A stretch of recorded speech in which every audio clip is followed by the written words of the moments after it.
Good morning, everybody, and welcome to this leadership episode of 30 Minutes to President's Club. My name is Armand Farouk, and I'm here with my co-host, Nick Sigelski.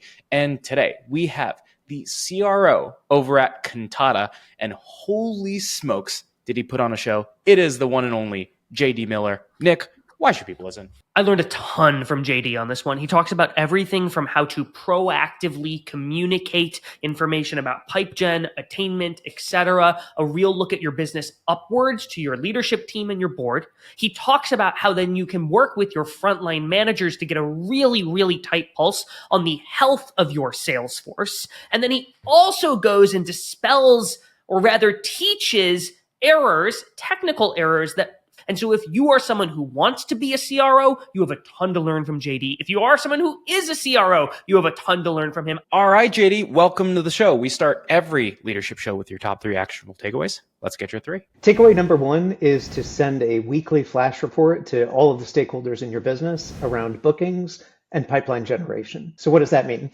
It's a weekly email that goes to everyone who cares about the state of the sales organization. So it's all of my frontline sales managers, my VPs, every member of the executive leadership team, and our board members.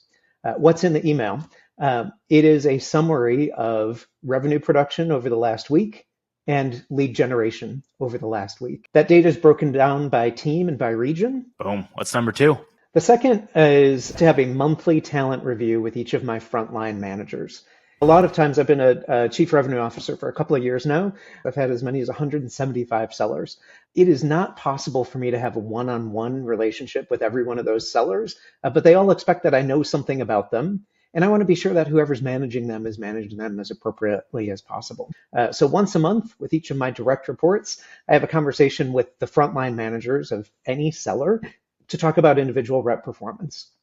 The meeting includes me, the frontline manager, someone from sales operations, and our HR business partner, and we look at both qualitative and quantitative metrics.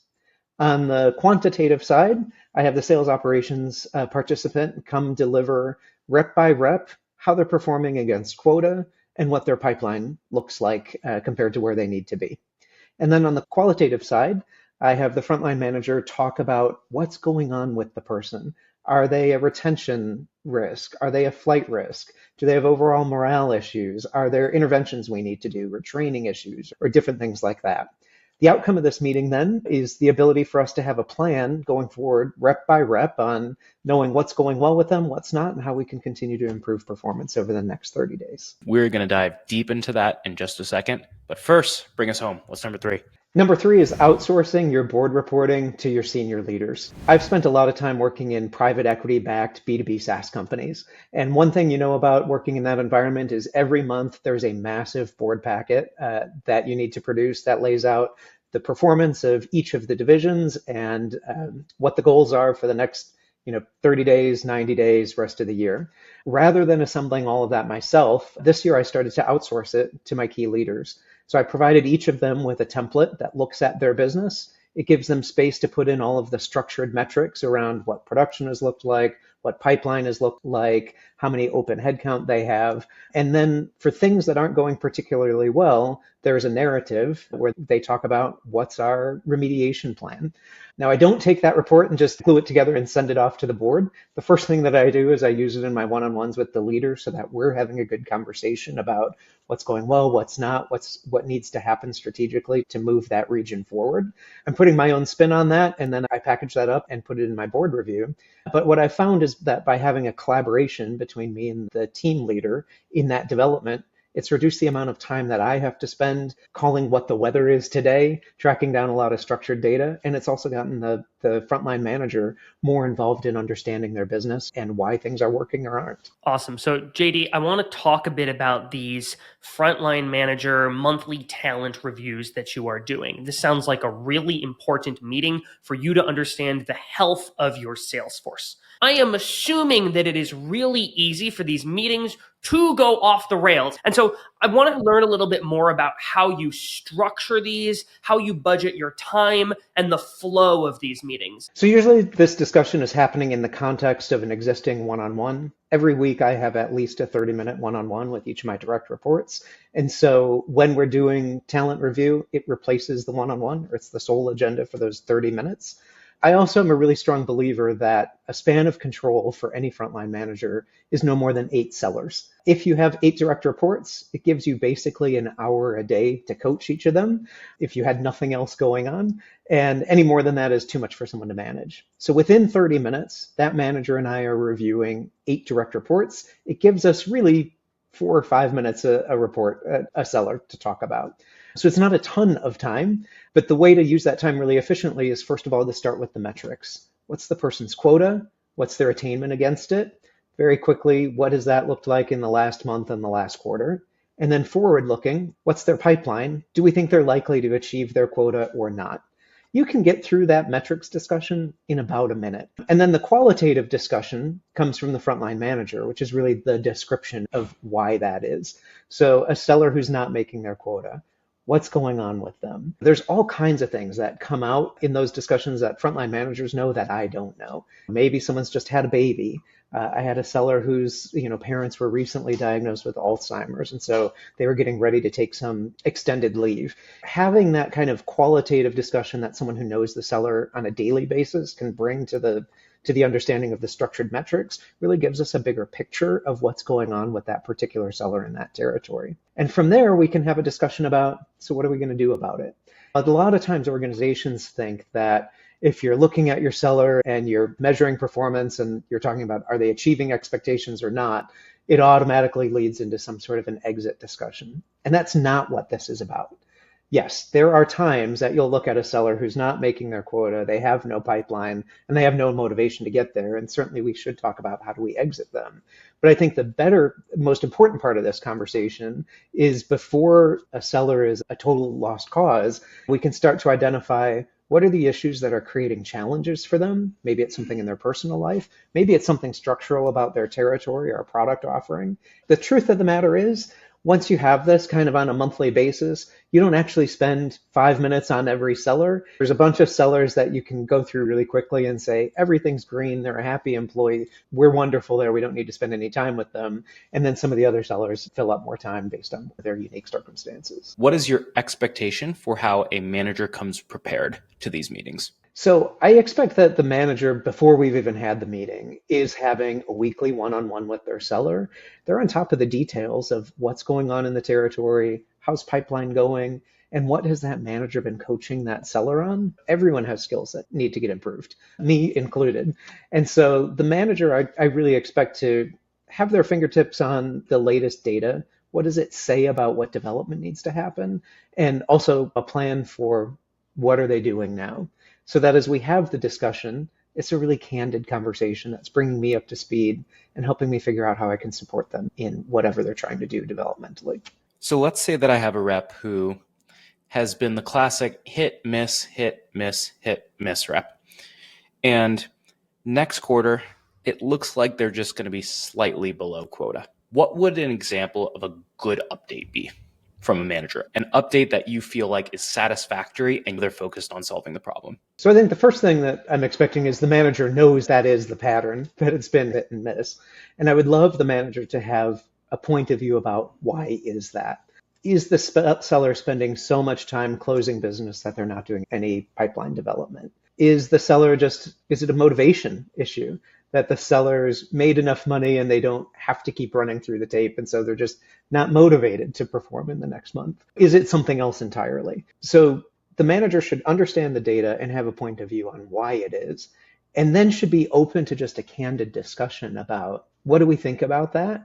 What do we want to do about it? Are there incentive things that we should be doing? Are there training things we should be doing? And really responsive to, I'll probably have 3 or 4 suggestions. Have you tried this? Would you consider this? Have you talked to them about this? Is there something else that I can do or you can do or the organization can do to smooth out the performance there? So your expectation, JD, is that the manager understands the data and has a POV on, hey, here's what's going on and here's how we are going to fix this.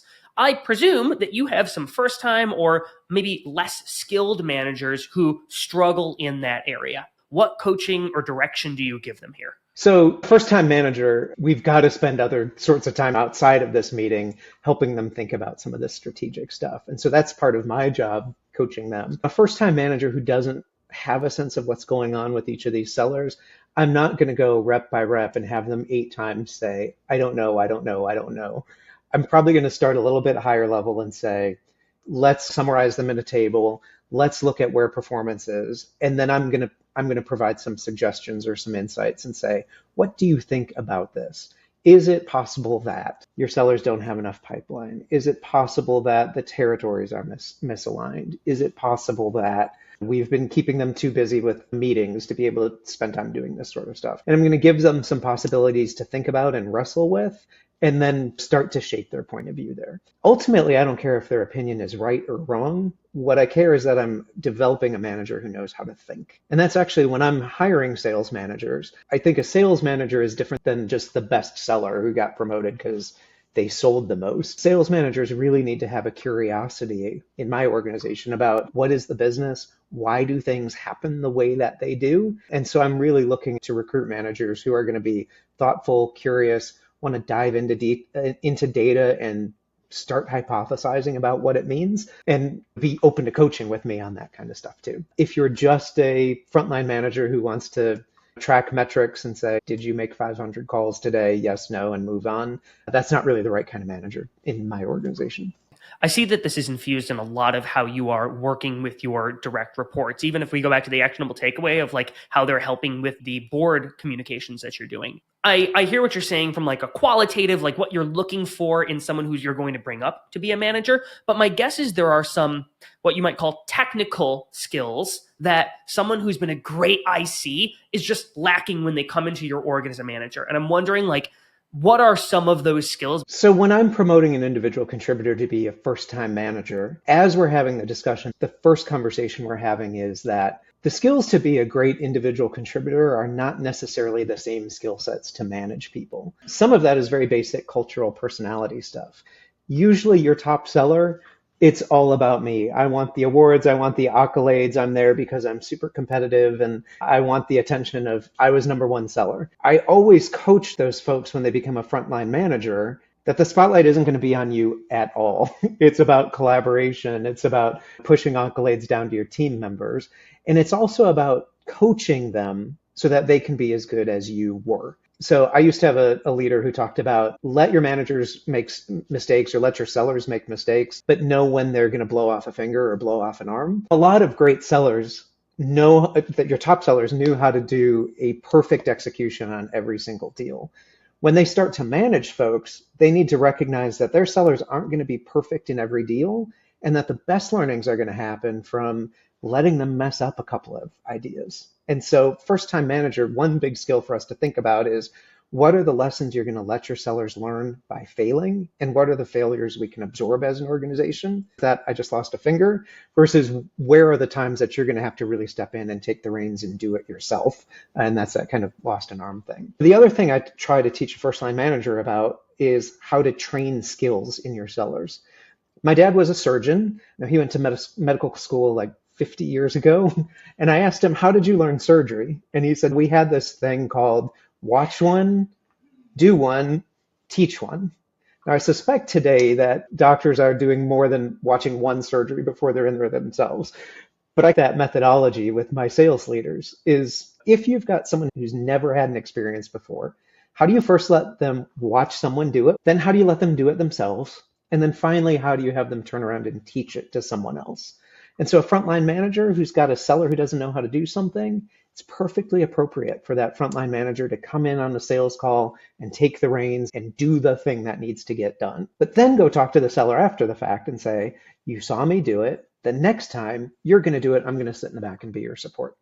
JD, there are so many different things we could talk about as it pertains to annual planning. And I know you're going to link an example annual plan template in the show notes. So I will save the entire annual plan for that. My question is, one of the places where annual planning can go wrong most is in your assumptions around ramp. I know this varies a lot based on deal cycle, But let's assume that you're in the sales motion that you're in today.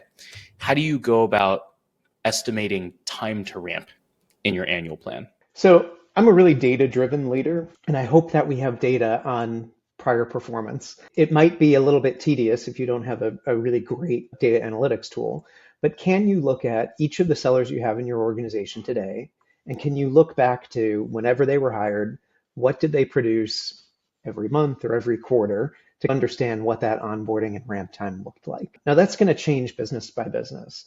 I've worked in some big enterprise sales organizations with multi-million dollar deals. It took 9 months or 12 months for sellers to get fully ramped. I've worked in organizations that have really small transactional things and the seller's getting their first deal in 6 weeks. And so the questions that we need to ask are, the people who are in seat right now, who are performing, how long did it take for them to reach that level of performance? And use that as the baseline assumption. Or I should say, use the average performance of everyone as your baseline assumption. A big thing that everyone who works with me hears me say is the best predictor of future performance is past performance. So not just on ramp time when we're setting the annual plan, but also as we set off the year, what does turnover look like? How many people typically leave your organization? Or how many years does someone typically work for you as a seller before they move on to something else? And you can be pretty predictive about how many sellers are going to leave. Often you can be predictive about what time of the year they're going to leave. And that can start you on a recruiting path to backfill and start building in your annual plan. First of all, remove the performance of a top seller because one of them is likely to leave halfway through the year. And then number two, how long will it take me to recruit a replacement? And how long will it take them to ramp up and be more effective? It's a big spreadsheet. I'll send you the link afterwards. It's a good template that you can use. That's one of the biggest things that I spend time in at the beginning of the year. So you have a couple different components of this plan. Is you have your existing reps minus the reps that are leaving plus the new reps that are joining. Let's assume that we've used this template, we've set up our plan, and God knows this plan would take a long time to build, but I'm going to assume that we have a plan in place. Now your goal is to beat the plan as soon as possible. And the way you do that is you squeeze more out of your existing reps, you ramp your reps faster, etc. What would an example 3-month ramp plan look like for a mid-market rep? And if I'm a manager, how do I go about ramping a mid-market rep? So I've been really fortunate. I work in larger organizations that also, I have a great sales ops team, but I also typically have at least one person whose job is sales enablement, who really owns the execution of training for our sellers. And I'm a really big fan of having a 90-day training program for anyone new to the organization that does what I call just-in-time training. Years and years ago, I worked for IBM, and they sent us off to somewhere in New York for 3 weeks, and we were in a classroom for 8 hours a day, every day for 3 weeks, and we left, and they said, "You have now learned the IBM method of selling." That doesn't really work for people anymore. Instead, what I try to do is break all of the training topics down into what do you need to know to do the first part of your job? And how can I spoon feed you a little bit of training, a little bit of doing, and then come back and give you a little more training? So what might that look like? First couple of days on the job, a little bit of training to understand your territory, how to get into Salesforce or your CRM, and just read the reports on who your top accounts are, who your prospects are, and so on. Once you're able to do that, next little bit of training is going to be, what's our elevator pitch? How do you make a phone call? And now you're going to go off and go call a few people in your territory and try and set a few meetings.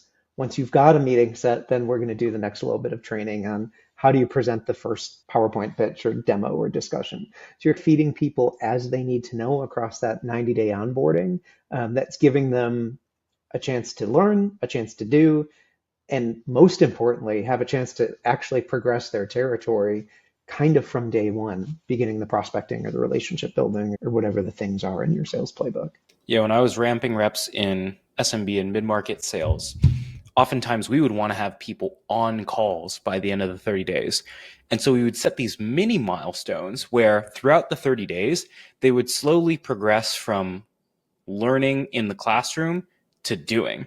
And so in week 1, the milestone was we got to get your hands on your territory and we got to get you tiering your book. And that teaches you our ICP. In week 2, I want to get you on the phones. I want to get you in the fray, prospecting a little bit. By week 3, you should know the high level discovery talk tracks, you should know the demo talk tracks, and that's the mock week. So you're doing 1,000,000 mocks. By week 4, you're taking SMB and disqualified calls. So you're in the real action. And then week 5, you're in the action taking live supervised sales calls. And then from there, the manager just slowly steps back 1 footstep at a time. Whether you're an enterprise, mid-market, or SMB, you either stretch this out further and further, or you compact it when you're a more transactional sales motion. But I think we're talking about pretty similar ways of stepping back. That's exactly what I love to see happening in the organization. And it also gives people a big sense of success. One of the other kind of related topics that often comes in here with ramping sellers or new sellers is this issue of how do I pay them during their training period? A lot of sellers, as they're interviewing for the job, say, it's going to take how long for me to ramp? Can I have commission draw? And I hate commission draw. I always say, no, I'm not going to do that, but I will figure out what would your earnings be on a quarterly basis when you're fully ramped? And I'll let you earn that if you achieve MBOs that are tied to exactly these kinds of things.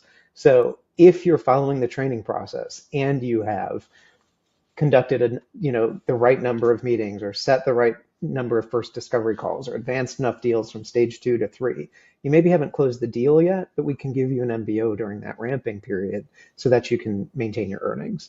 And I think that's a lot more sensible than just commission draws that, frankly, you're never going to be able to get back if they leave the organization or don't perform at the end anyway. So, JD, we were talking about this theme of beating the plan that you set out. And I heard a couple things that we talked about. One is like, how can you accelerate and really improve the ramp time and experience? The other would be like, how do you squeeze the most out of each seller on the team?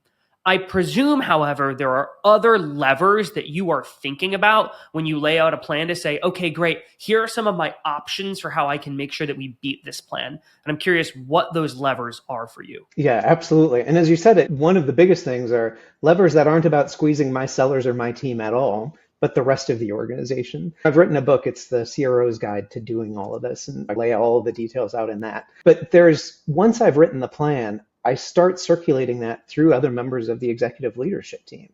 And we talk about, here's regular performance, just at regular run rate. But what else might happen in the organization that could improve this? Might we be launching a new product? Might we be working with ops on some sort of a different structure to our contracts?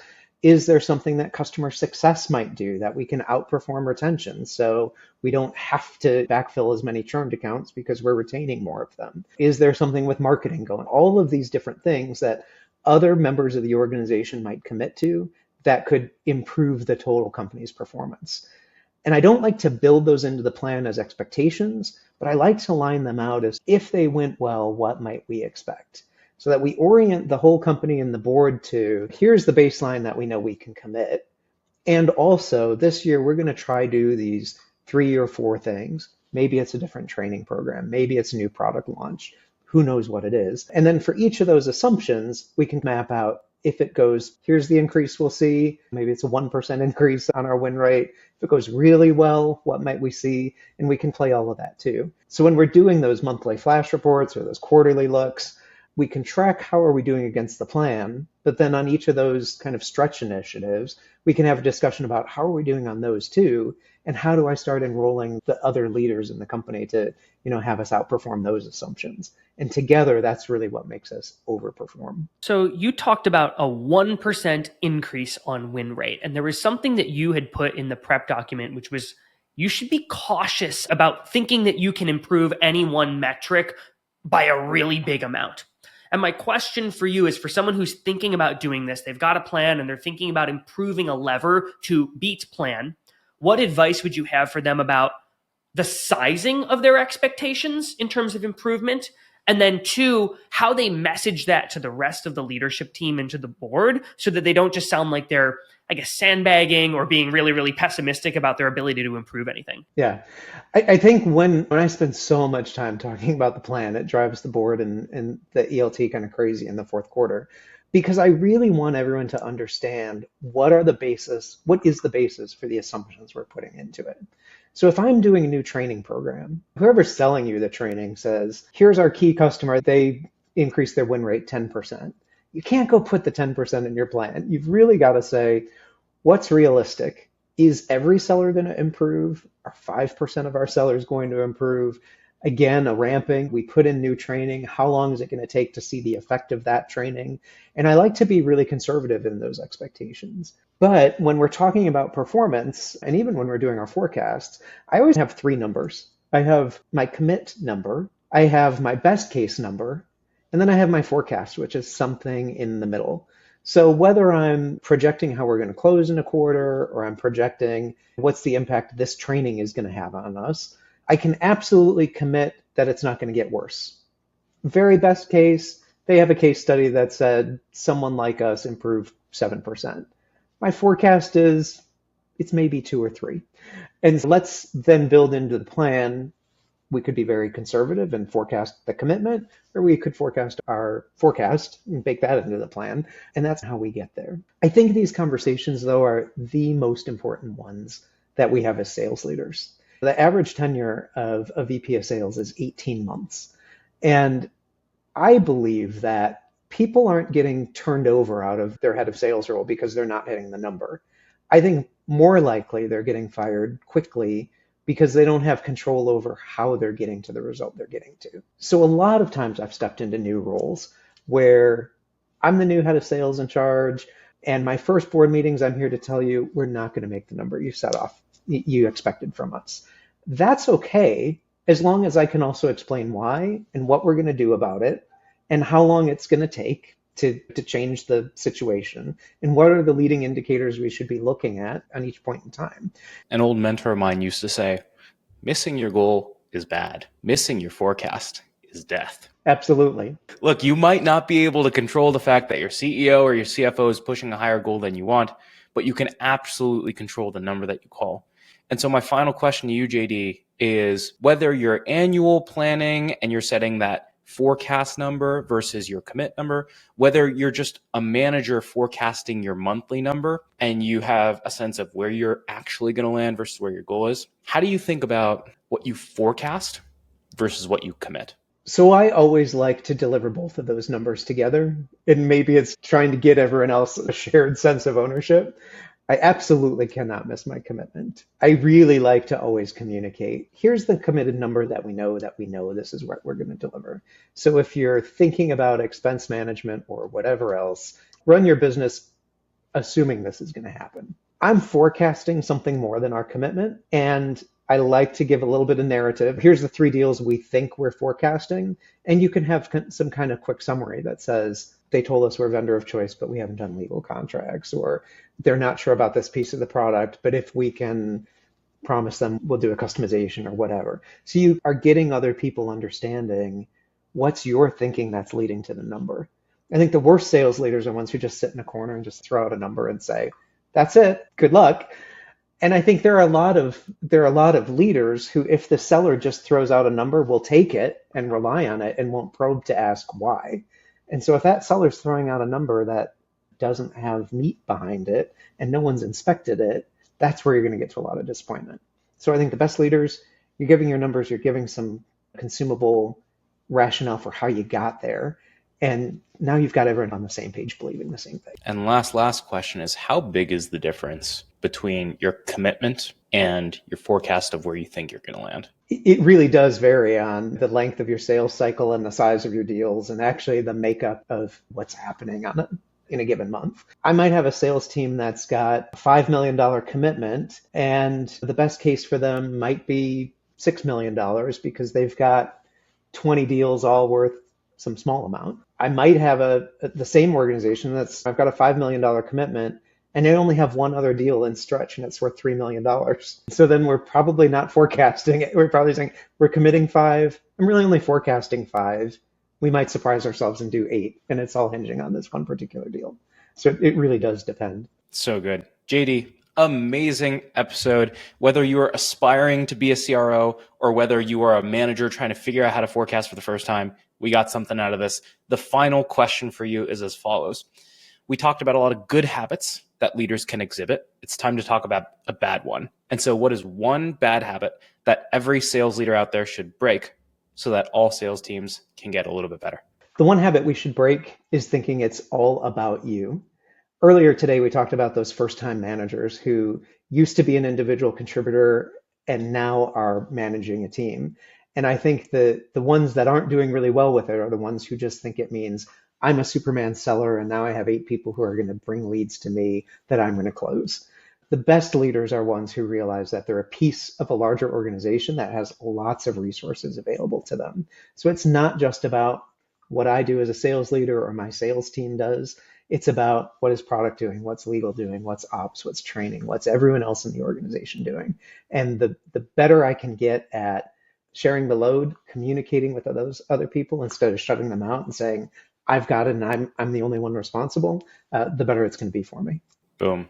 Amazing show, JD. Everyone hang on for a 60-second recap coming up soon. Alrighty, Nick, it is time for a 2x2 recap from this episode with JD Miller. Nick, what do you have for your 2? First one is the Frontline Manager Talent Pulse meeting. And what this is, it's going to fit into your typical rhythm of your one-on-ones with the Frontline Manager, so you don't have to schedule a whole separate meeting. But the folks in that meeting are you, the Frontline Manager, your HR partner, and sales ops. And you are looking at both quantitative and qualitative information about each seller that reports to that frontline manager. When you get in a rhythm here, what happens is you know what's going on with your sales force, both from a attainment, where they need to improve, and how they are doing perspective. Number 2 was typically the most capacity that a frontline manager can take on is 8 sellers. Any more than that, and you will not have control over your sales force, and things will start to get a little bit shaky. Number 3.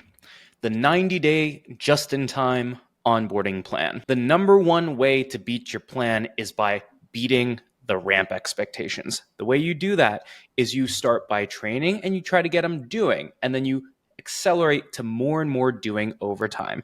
In week 1, that might be they're in their territory, then you get them prospecting, then you get them in mocks, then you get them in live calls, and you slowly get them the training wheels. And then lastly, number 4, you have your commitment, which is what many people will call your worst case. And then you have your forecast, which is where you actually think you will land. And you might be at a $5 million commitment, but you might have a $3 million best case deal that makes your forecast or your upside $8 million. And so make sure that you deliver both of those numbers when you're reporting out to your CEO, to your board, what have you. Alrighty, Nick, how can people help us out here? Yes, actually, Armand. I know that recently you put together one of our newsletter editions where you detailed how to forecast, and you showed some examples of what you would communicate when you were the VP of sales at Pave. And so, folks, if you want some best practices from 30MPC around how you should be forecasting, there's a link in the show notes. Get it. It's free. Hopefully it helps you communicate your numbers. We'll see you next week on the show.